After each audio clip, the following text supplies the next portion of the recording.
राधे राधे, प्रणाम। मैं हूँ सरिता, आप सभी का स्वागत करती हूँ अपने चैनल पूनम सरिता संगीत में। कैसे हो आप सब लोग, कमेंट में ज़रूर बताइएगा।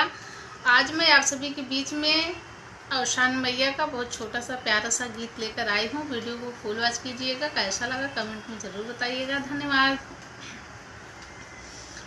खोलो खोलो सुहागिन अचरवा, औशान मैया भीख दई है। खोलो खोलो सुहागिन अचरवा, औशान मैया भीख दई है। खोलो खोलो सुहागिन अचरवा, औशान मैया भीख दई है। विदिया भी दई है मैया, टीका भी दई है। विदिया भी दई है मैया, टीका भी दई है। सेनुराया मरे कई दई है, औशान मैया भीख दई है। सेनुराया मरे कई दई है, औशान मैया भीख दई है। खोलो खोलो सुहागिन अचरवा, औशान मैया भीख दई है। खोलो खोलो सुहागिन अचरवा, औशान मैया भीख दई है। चूड़ी भी दई है मैया, कंगना भी दई है। चूड़ी भी दई है मैया, कंगना भी दई है।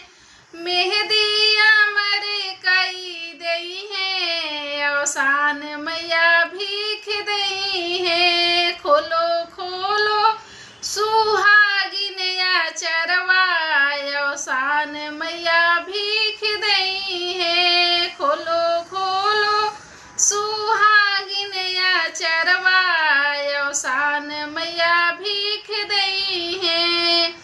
पायल भी दई है मैया, बिछुआ भी दई है। पायल भी दई है मैया, बिछुआ भी दई है। महावरिया मरे कई दई है, औशान मैया भीख दई है। खोलो खोलो सुहागिन अचरवा, औशान मैया भीख दई है। खोलो खोलो सुहागिन अचरवा, औशान मैया भीख दई है।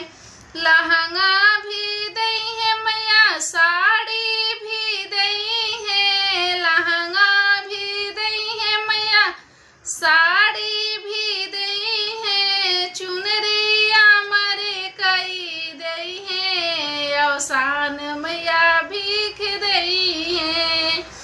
खोलो खोलो सुहागिन अचरवा, औशान मैया भीख दई है। खोलो खोलो सुहागिन अचरवा, औशान मैया भीख दई है। बेटा भी दई है मैया, बेटी भी दई है। बेटा भी दई है मैया, बेटी भी दई है। नाती पोताया मरे कई दई है, औशान मैया भीख दई है। खोला खोला सुहागिन अचरवा, औशान मैया भीख दई है। खोलो खोलो सुहागिन अचरवा, औशान मैया भीख दई